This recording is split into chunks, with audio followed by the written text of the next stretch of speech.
Festus Keyamo is a senior advocate of Nigeria.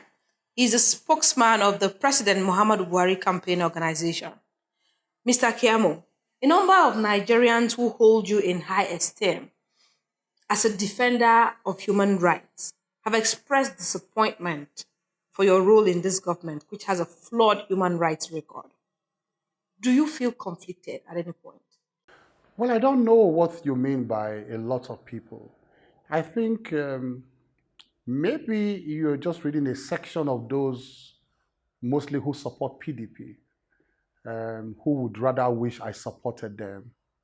And it's always like that in politics. People are disappointed once you don't believe what they believe.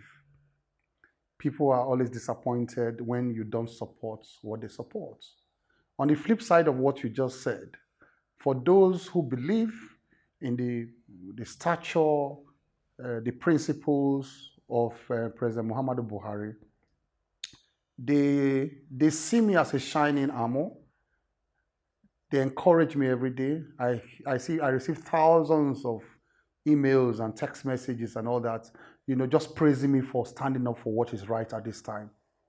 So it depends on the prism from which you are looking at some of these things.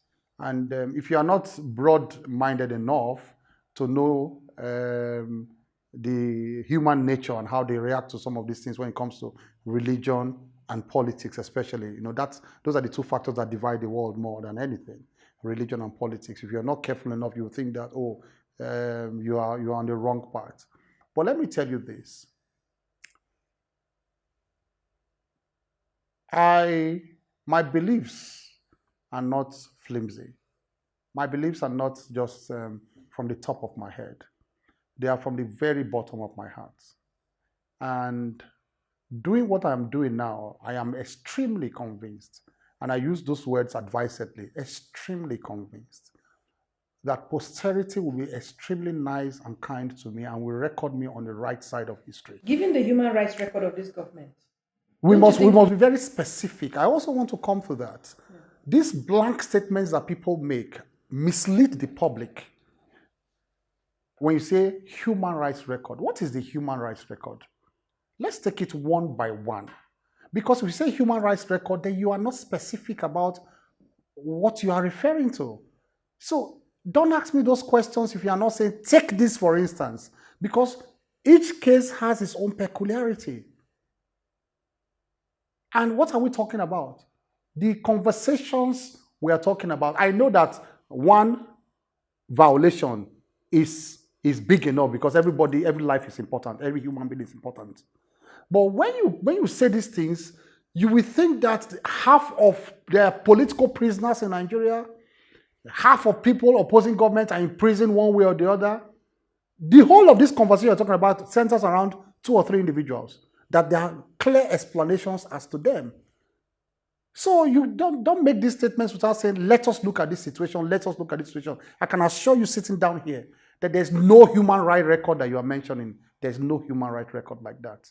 And let me tell you this, that what we see that are positive in President Muhammadu Buhari, what we see far outweigh his human foibles and faults. And that is why I am coming out of my shells to do what I'm doing. Not because I think that Buhari and Oshibajo, they are divine, that they are God's gifts to Nigeria, they are the best around. But I can tell you that amongst those who are the possibles, who are in the race, if you put them on a scale, they far outweigh the others who are the possibles. That is why we are in this race. And what they are doing now is setting a new foundation, a complete new foundation for a new Nigeria. The ECOWAS court had asked Dasuki to be released. And this current government has continued to ignore that ruling. Is that not enough to question the human rights records of this government? No, it is not enough. Because you see, even Dasuki went to the Supreme Court regarding his bail and lost at the Supreme Court. Why did he lose? He lost because he was pursuing the issue of his bail regarding one particular charge against him. There are multiple charges and allegations against Dasuki. Multiple. And they keep coming out every day. And when the court said grant him bail on that particular charge, and not even the ECOWAS court, because there are questions regarding the jurisdiction of the ECOWAS court regarding Nigeria. There are questions about that. What we cannot question is the jurisdiction and the power of the Nigerian courts to make orders. But there are questions about the ECOWAS court. Now, even the Nigerian court, so I will remind you that even the Nigerian court also granted bail. Yeah. To add to you, to even support you, to know that we know what I'm saying. Absolutely. So I'm even supporting your argument more. But then he went to the Supreme Court regarding one particular charge, and he said he wasn't going to stand trial until they are disobeying the court order. And the Supreme Court said, no, that particular agency has not disobeyed that order as to bail, because that agency was prepared to release him on bail. However, the security service said, look, there were other multiple charges for which we are holding him and investigating him. Listen.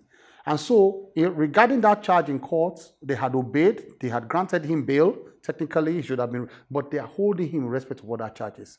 And once national security is involved, capital offenses are involved, the Constitution and the Supreme Court says it does not come within the 24-hour rule. You know, anybody who is arrested in Nigeria must be charged to court or released within 24 hours.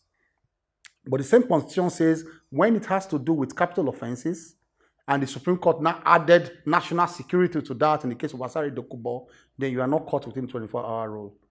So that is it. So for each of the offenses for which he's holding him, he's prepared. The courts are there. He can go to court and challenge them. The court will look at it to see whether this particular one is national security or not.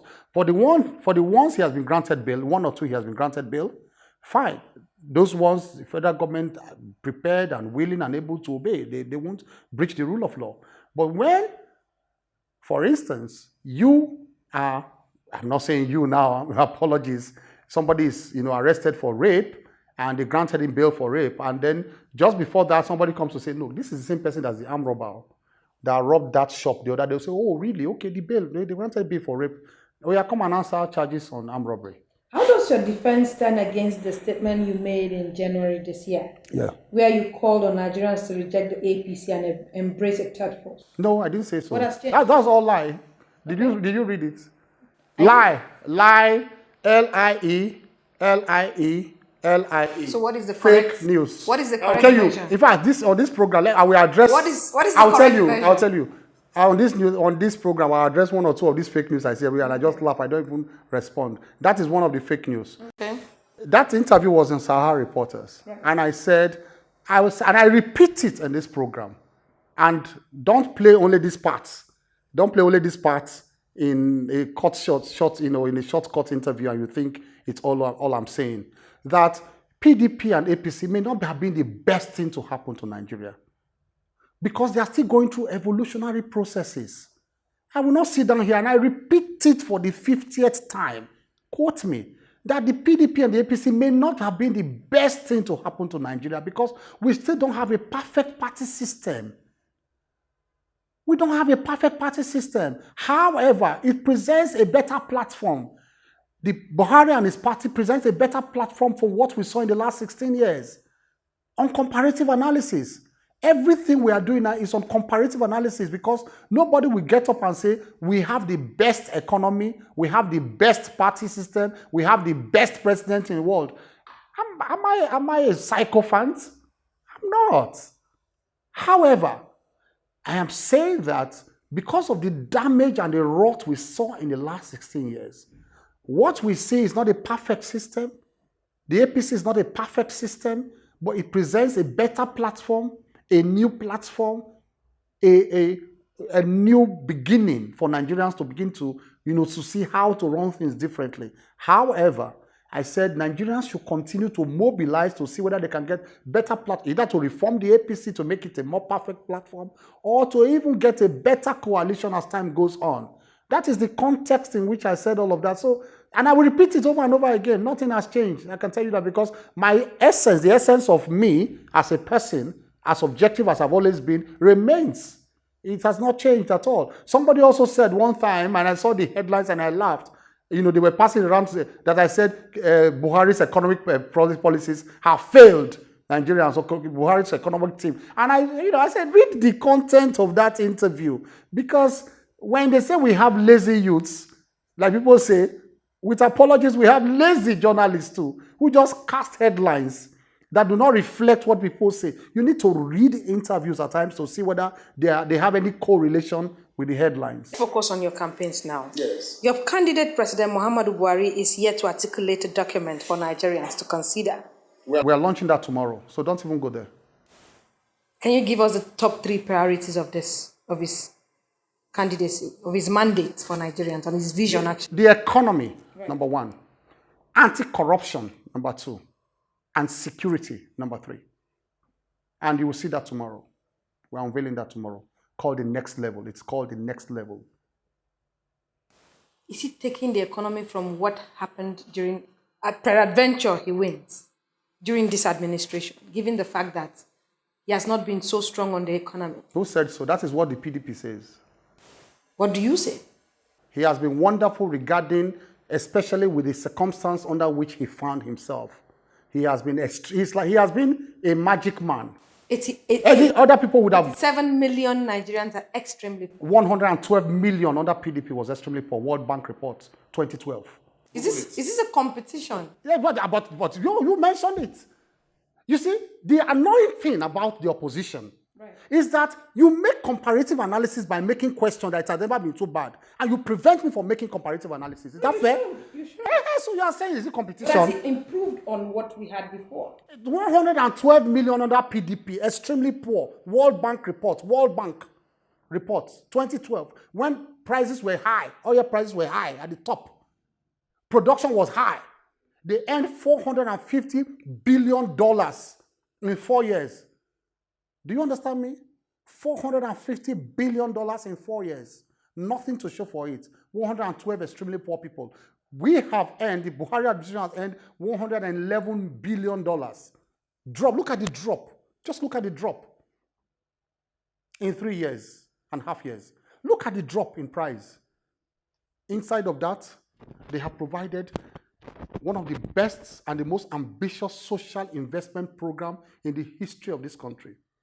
The SIP programs, consisting of conditional cash transfer, the school feeding program, the government enterprise empowerment program, and all of that. They have within the small resources, they have shifted their focus to look for the most vulnerable and the poorest in our society. Inside of that, they are building roads. Every state in this country has a federal road going on right now. Inside of that, they completed all the abandoned projects that they left, that they were strewn all over Nigeria when they came and met. They abandoned, completing all of them now. And guess what? Guess what? The second Niger bridge, that was just a drawing on the table for 16 years. They were prevaricating, doing politics with it. For 16 years, it was paper on the table. Now go and look at it. It has taken off. You know what amuses me? They go there, the opposition, and say, it's only 4 pillars we are seeing now. It's only, how shameless can they be? In your time, there was even no pillar on the ground. It was a paper on the table. And now you are saying that we are counting only 4 or 5 pillars, only 6 pillars. Do you understand what Fashola said at the time, the Minister of Works, Power, and Housing? He said 1 pillar alone of that bridge, to bring it up to surface, is like building a 12-story upstairs. A 12-story, because of the depth and the materials you sink to under sea level to bring 1 pillar up. It's like building a 12-story upstairs. And they have the guts to say, we are counting only 3 or 4 pillars. What have you done? But in 16 years, you had a drawing on the table. One key achievement President Buhari continues to tout is the war against corruption. Yes. What exactly has been accomplished? 1, I am sure you are seeing the convictions going on now with high-profile ex-governors going on. And that is the full implementation of the Administration of Criminal Justice Act. I'm sure you have seen the recoveries, humongous recoveries of properties and money belonging to Nigerians that people abandoned and ran away and left because of the hot pursuit they got from the law from Buhari. It can only happen in Nigeria that a property worth 37 billion naira on Banana Island. I'm sure you know that. 37 billion with property. The federal government made an interim forfeiture of the property. They got an interim forfeiture and announced to the world that whoever owns this property should please come forward and claim it. 1 week passed. Like we say in Warri, 2 weeks passed, 3 weeks passed, 4 weeks. After the 4 weeks, the court made a final forfeiture. 37 billion, nobody came out to collect it. I'm sure you saw a few days ago, 157 billion naira in banks. No BVN, no identity. Hidden in banks. These are monies belonging to Nigerians. What would you make and they ran away. And then somebody sits down to say there is no achievement. You saw the monies recovered that they stole and kept in Ikoyi flats. What would you make of the recent allegations of corruption that has rocked the highest levels of this government? What? Like what? The 378 billion. Which one? NLNG scandal. There's nothing like that. You see, let me tell you what they are doing there. They are trying to squeeze water out of stone to say that we are all corrupt. There's also the I'll come to that. I'll come to that. There's nothing like that. It's just a recommendation. I saw that one on the internet. I laughed. Involving the you see, you are talking over and over again. You are not meant me to answer them. Please go ahead. Answer. The one you talked about the first time right. has to do with the subsidy regime and the money is taken to. It's not subsidies, the loss they suffered from NNPC. And we have explained that over and over again, that is the loss that occurs from this crude swap we are doing now to get fuel back. We are not paying subsidy to people now, to middlemen. What we do now is that we sell our crude, we get fuel, and we sell at a loss. NNPC at a loss. That is what covers up for it now. That's what you are saying. Called on that recovery. So and in the recovery, the subsidy regime was the abuse where you pay cash to middlemen who do under deliveries. They, instead of bringing 2,000 liters, they bring 1,000 liters. So you first of all pay them for the 2,000 liters. That is the first tragedy. The second tragedy, you now pay them for the loss.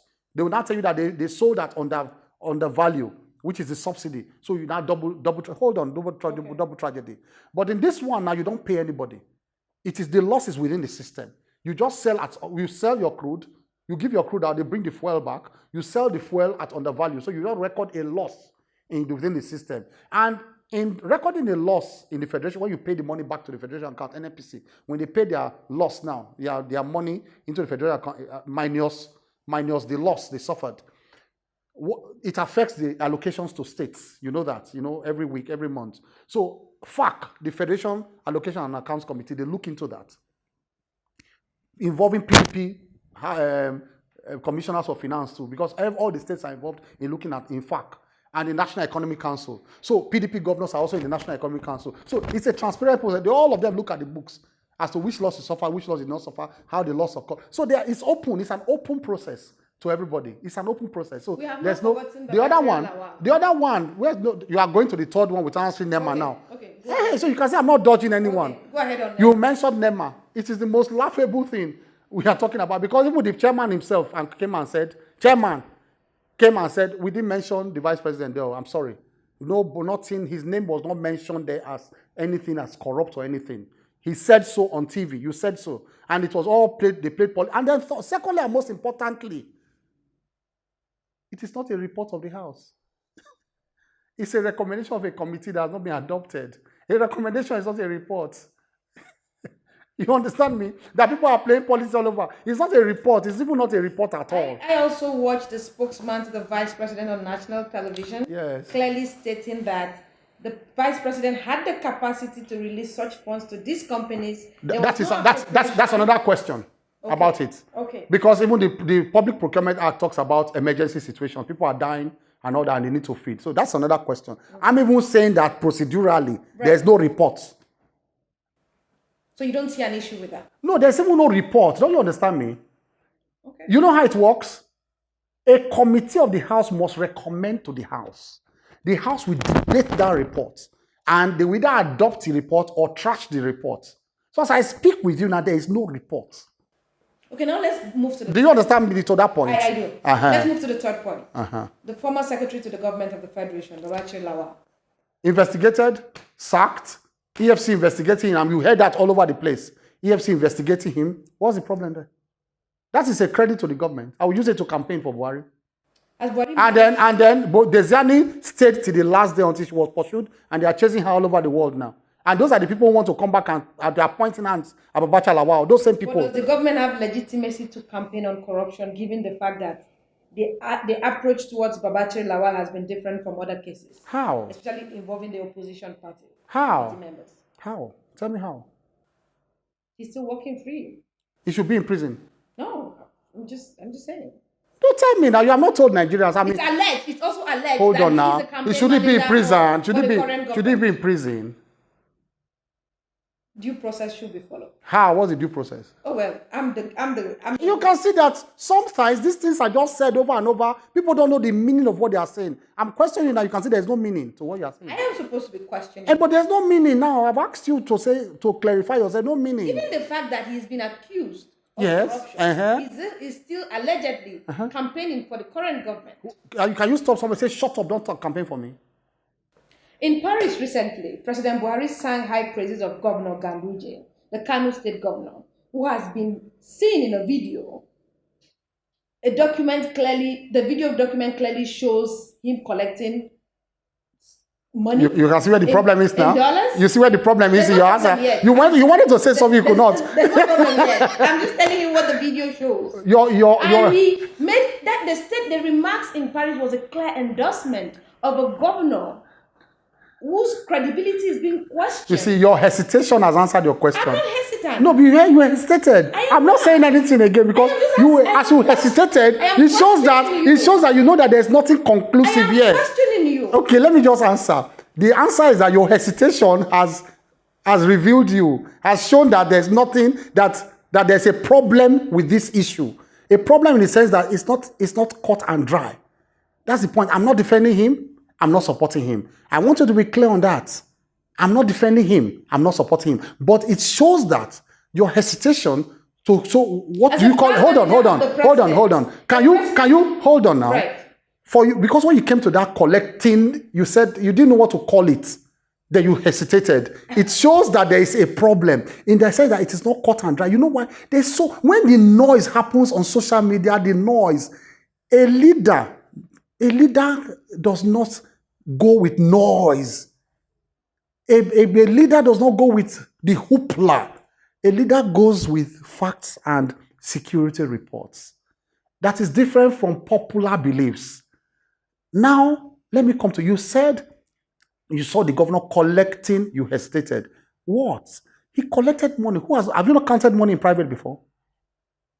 I have counted money. Hold on. I have counted money in private before. The 6 video clearly shows I have counted money in private before. I have counted money. But then you heard a voice-over. You didn't see the face. You didn't see whether that was a voice-over or a voice adaptation. This video is doctored. No. I'm saying that it is not cut and dry. I want you to don't ever misquote me. I'm not defending him. I'm not supporting him. Now, would you expect the president in public, because he wants to dance to the tune of some people shouting for political reasons, to say, I want to just condemn what has happened? For Christ's sake, would that be a leader? What he said is that he did not exonerate him regarding the video, did he? He just said for certain things he had done, he had shown, I think he was talking about education or something, right? Yes, he said for that too, I praise him for what he has done regarding one sector. It would have been wrong for the president to say, in that video, I am saying he did not. No, I will not even say so. I don't expect the president to say so. He didn't say anything about that. He only said, are you saying that because you saw him counting money, for example? Does perception matter to this government? No. You see, it is for you. When the public perception is wrong and you have access to information, it is for you to now correct public perception. You always sound so convinced about President Buhari's chances of electoral victory against Alhaji Atiku Abubakar. What drives your convictions? Why is President Buhari a stronger candidate? He has shown the ability to do more with less. Nigerians can trust him because he has shown that with the little resources he got, he concentrated more on building critical infrastructure, and he still had enough to think of the poor and the vulnerable whilst he was even building infrastructure. And so that you can see that with the little resources he had, he's doing the 25 key roads in the country now with the Sukuk bond, the 100 billion naira Sukuk bond. And he has shown his fairness also in distributing that money. He gave 16 plus billion to all the 6 geopolitical zones. So he has shown his sense of fairness. Within that small resources, he has completed the rail projects abandoned or half completed by previous administrations. And so you can see now that the rails are beginning to roar back to life. Instead of starting a new rail project in the north, he decided to start a new rail project in the south. So he's not a tribal jingoist. For instance, you can see that he started the Lagos-Ibadan rail. Instead of saying, okay, start it from Kaduna down south, others would have said, because it is Lagos to Kaduna, you know that, Lagos to Kaduna rail. Others would have said, no, start it from Kano. Sorry, it is Lagos to Kano rail, sorry. So others would have said, start it from Kano. So let me start it from my area. But he started it from the south. Now it has gotten to Ibadan, and they are doing the stopover. Well, it's a good thing you're defending his tribal bias. Yeah, because these are all the narratives that people are pushing out. How would you rate him in terms of appointment in this government? It's fair, because the Federal Executive Council is made up of balance. Christians and Muslims are balanced. Federal Executive Council. The places where even had less votes or even no votes at all, or very less than, he has given them some of the powerful ministers. Don't forget that Minister of Transportation is from the South. I hope you know that. Transportation, air transport, road transport, sea transport, is from the South. The South has 4 senior ministers. I hope you know that. The North has 6 junior ministers. The South, they even have have powerful ministers in the South. Are you underestimating that? You can see that when I'm just rolling all the things, I'll come go next question. You ask question, no, I'm telling you all the things now. Are you underestimating Atiku Abubakar? We take all of them seriously. Okay. All the 70 or 80, are they 60 presidential candidates? Everybody is a potential threat. But this is you can't go to... This is a 2-horse race election. So you have to take... Is that what you think? It's not what I think. It's Obi has told us that she will pull a surprise. Though. In fact, Obi is challenging Asiwaju in Lagos. I hope you know that. That's Asiwaju is overrated in Lagos. That's what she said. So, I mean, that's a serious threat. Can we... This is a 2-horse race election. Okay, you can see you're answering question now. I'm looking at the numbers. You're answering question now. I'm looking at the numbers. I do not underestimate any candidate. And Antiobi is a well-respected person from my own end. Yeah. But let's really stick on the issue. It's between the PDP and the APC. Realistically, it might change tomorrow. Anything can happen in politics. Okay. What do you see for the candidacy of the PDP? It's like every other candidate, like I told you. It's like every other candidacy. We are taking them seriously. But we are confident that we are way ahead of them. Because you know why? Right. Let me tell you why. There are millions of silent Nigerians out there. And I repeat, silent Nigerians who are extremely confident about the president, who love him so much. Even the social media you're talking about. Let me give you an example of the social media. You think the social media is all maybe tilted a bit against Buhari. No, it's a lie. If you put out a post now in favor of Buhari, you may have 300 comments, 250 abusing you, the person who posted it, or abusing Buhari. Comments. And when you see that comment, you say, oh my God, have you seen the stream of comments? But you're forgetting that the likes there are 3,000 likes. The retweets there are 2,000 retweets. They won't say anything. They'll say, this is good. They'll like it. They will like it. Those are votes, so those likes are votes. Those likes are votes. The comments you are seeing, they are the garrulous, angry people. Some of them one person has 20 accounts. In one account, he will say you are mad. In the other account, he will say you are crazy. Third one, you say your father is mad. One person. And you will think that the whole world is abusing you. No. You have not forgotten the silent people who are liking and retweeting your comments. Atiku's campaign director, Benga Daniel, has said that they have obtained signals from the U.S. authorities that Atiku can now get his U.S. visa. This means that the corruption narrative against his candidacy might no longer stick. Does this make you jittery? How? That's going to America. What's our business with going to America? He can travel as he likes. We're talking of Nigeria here, and people who vote in Nigeria. So that doesn't he can travel as he likes. If he gets there, whatever happens to him, I wish him luck. What do you mean, whatever happens to him? Yes, because he had an indictment there. I hope you know that. Not only the FBI indicted him. FBI. And they may be waiting for him. So it's his luck. Do not forget, too, that his accomplices have all been either gone to jail or been found guilty. Siemens have been found guilty. They entered a plea bargain. They have been convicted and fined. Jefferson has just done time and they just been released in 2017 from prison. Those are and they were jailed because of deals they said they allegedly did with him. So, I mean, the American people, they know how to handle themselves. We are more concerned about Nigerians and getting their votes. How about the People's Democratic Party's recent engagement of Trump's lobbyists? Do you consider Washington's influence a threat to your electoral? That one Oyibo man will come and tell the Ekiti woman how to vote. That one Oyibo man will come and tell me how to vote or who to vote for. Like Kafela would say, second base, Jare. What does that mean? Forget that matter. Talk around on that thing. But you don't show any concern that the political strategy. It just shows the mentality of that they have not changed. You are paying $9 million or so. How much?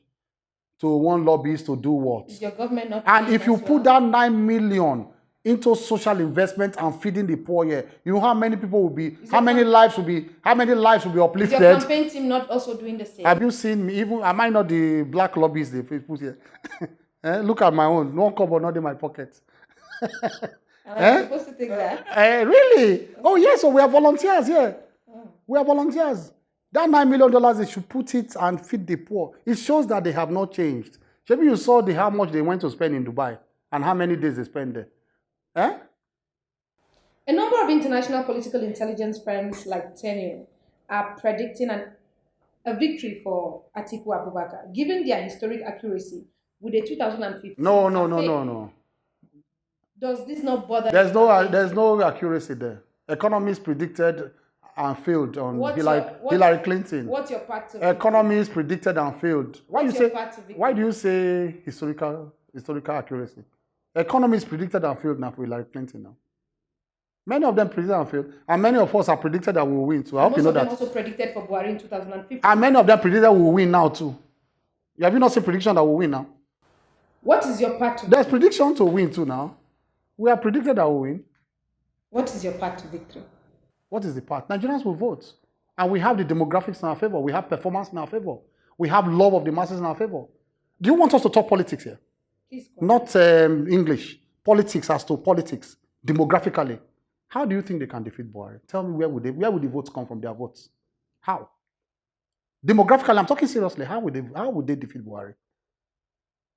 Because we are talking about performance. We've talked about performance. I didn't shy away from performance. So don't play only this soundbite to say I'm not relying on performance. I've talked about performance and the love for Buhari. But demographically, there's still the kind of factors that still affect African votes and African countries. How? They concede themselves that Buhari has the Northwest. Do you agree? They concede. You want me to answer? Please go ahead. They concede that Buhari has the Northwest. Highest number of votes in the country, highest turnout during elections. They consider Buhari has part of the Northeast. They consider that in their argument. I've seen most of their drawings in the papers where they say projections. Buhari will always win Bauchi, Borno, Yobe. He will even enter Gombe. If care is not taken, he will enter Adamawa in the Northeast. But he won't give them that. He will take 3-4 states from the Northeast. And those are the highest number of votes in the North that you're having. You want to say that the Southwest, the proud Southwest, where my mother comes from, I am a stakeholder in the Southwest, where you have 6 APC governors, all working for the president, convincing the people to vote for him. They have their supporters who voted for them, and they will convince them to vote for them. You have 80% of senators from the Southwest, 80% of the House of Rep members from the Southwest. In the Southwest, 80% of them, in the Southwest, 80% senators, APC in the Southwest. All local government chairmen, APC in the Southwest. The first rail line they are seeing in more than half a century that somebody has a heart to link the 2 most commercial cities in the Southwest, Lagos and Ibadan, with modern rail for them that nobody did for them in the past. That they will ignore that. A man from another part of the country who came to tell them that we are sorry about the annulment of June 12 and apologize to the family of Abiola and honor their children, Abiola and Kanifahemi, honor them with the highest honors in the land. I'm talking of local factors now, that they will vote against Buhari. That who judged them to vote against Buhari, against a government that ignored them for 16 years? The Lagos-Ibadan Expressway, that was only politics for 16 years, one litigation after the other, so many deaths on that road, accidents on that road, bad road, linking the two major cities. There was only one quarrel after the other. Even there was a Yoruba president for 8 years, he could not do it. Now go and look at it, it's half finished. Up to the Shagamu Exchange, one of the most beautiful roads in the country, that they will ignore him because of what? Why? We are waiting. And then a government to vote for a vice president at one time, Atiku, who seized the funds of Lagos State together with OBJ, seized their funds for 2 years, deprived the people of Lagos State of their money for 2 years until they left power. It was Yar'Adua that released those monies to them. Even the Supreme Court said they should release Lagos funds. They refused to release Lagos funds. Then now you want to get their votes? We are talking politics now. What? Southwest. And you know that is the second highest number of votes you have in the country from the Southwest. You think they will vote for who other than Buhari? What do you make of the Southeast opposition to your candidates? There's no opposition. The VP slots being ceded to the region through the nomination of Mr. There is no opposition in the Southeast. Does your party stand any chance? There is no opposition in the Southeast. It's all make-believe and razzmatazz. There's no opposition, I can tell you. As much as they have their supporters in the Southeast, we have former Senate presidents, former senators, 7 senators, members of the House of Rep, eminent Nigerians, former governors, who are supporters of the president in the Southeast, who were not there before in 2015. I hope you know that. So you think that those people entering into the party will not shoot the votes of Mr. President beyond what he had in 2015? It's razzmatazz that they are doing. It's razzmatazz. I can hug you as a year too. I'll hug you too. It's razzmatazz. Senate President Saraki, in a leaked audio, claimed that he funded President Buhari's campaign in about 30 states, but was shut out by the current government. Now that he is backing Atiku, does this not spell doom? No, sorry. Does this not spell room for your party in the North Central? How? Spell doom or how? For your party in the North Central, especially even in Kwara State, for instance. You mean it is votes that it's money that buys votes? Oh, well, we have seen that within the last 2 major elections in this country. No, but wait, so that means they are depending on money. We are not depending on money. But the APC so we will now beg them. We will now beg the people of... but the APC also pays for elections. Oh, really? Did you see that? We've seen as a policy? We've seen it. No, but you are now hearing that somebody as a policy said he spent... We as a party cannot say we bought votes. Let me tell you this. You take out the role of campaign finance in an election. No, let me tell you this. You are talking about buying of votes. You say we bought votes. No, I'm talking about what Saraki leaked audio revealed. That what? You see, a leaked audio is not reality too. That he funded the president's campaign. And so he's the only one that has money in the South, in the North Central. Once you have a leader there and you say, okay, he provide logistics, and then you can leave logistics to him. If the leader is not there, you look for another person who has money to provide logistics. It's very simple. There's no argument over that. If he's not there, somebody else provide logistics. Does Saraki not matter for your campaign? He's a very eminent politician and all that. He may drag some supporters away. We may drag some in. At the end of the day, INEC will count the votes. Did you collect 400 million from the NNPC for Buhari's campaign? Don't make me laugh. As alleged in the news. The 400 million is right behind you there in my office. Okay. You did? It's right behind you. In Ghana must go. Behind you there. So NNPC is allowed to give out the campaign? It's just a joke. You know, it's a joke that I don't even need to respond to. I don't need to respond to that. It's a cartoon series. It's a cartoon series. So how is your campaign funded? We are looking for money. Before you leave here, I'll argue. Like we say in Warri, I'll argue. Oh, we don't fund campaigns. We just interview you. No, but we take contributions from people. So we're looking for money right now. So you did not collect Nigerians from the NNPC? I say it's a cartoon series. That's all I need to say. It's cartoon. What does that mean? I don't know what it means. It's comedy. You know where cartoon people see Tom and Jerry fighting on TV, flinging, and it's not reality. Seen 400 million for this campaign. I say it's called cartoon series. Don't you understand me? If you ask 500 times, I'll give you the same answer. So don't even bother yourself. It's cartoon series. It's comedy. You now have a chance to make your final pitch to the Nigerian people, especially the Nigerian voters, on why they should vote your candidate, President Muhammadu Buhari, for 2019 general elections. President Buhari is a president we can trust. President Buhari is a president who has shown time and time again that he has personal integrity. You know he's not stealing your money, he's not hiding your money anywhere. You know too that despite his faults, his human faults, he has the best interest of Nigeria at heart. He has done so much with so little. He has invested in critical infrastructure. He has invested in social investment programs that reach the very poor and the very vulnerable, and that means he means well for the very poor and the very vulnerable. And of course, you know that for you, he has taken so much bullets from those who want to ruin Nigeria. He has fought them, he has recovered money from them, he has seized their properties, and they are coming back at him now. He has fought for you. Now is your time to fight for him. Mr. Keyamo, thank you for your time. Thank you. God bless you.